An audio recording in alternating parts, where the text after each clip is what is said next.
I ran into this last week. Here's what fixed it for me. Activating a SIM with Freedom Mobile is pretty straightforward if you follow these steps. Step 1. Gather your information. Before starting the activation process, make sure you have your new SIM card, a valid ID, and your Freedom Mobile account details handy.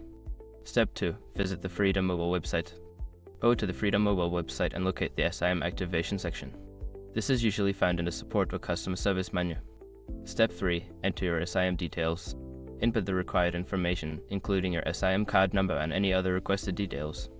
Double check for typos, as an incorrect number can cause delays. Step 4. Confirm your identity. You may need to verify your identity by providing your ID number or answering security questions. This step is crucial for protecting your account. Step 5. Complete activation. Once all information is entered and verified, submit the activation request. You should receive a confirmation email or text once the process is complete. If you run into any issues, double check that your SIM card is properly inserted into your device. Happy connecting!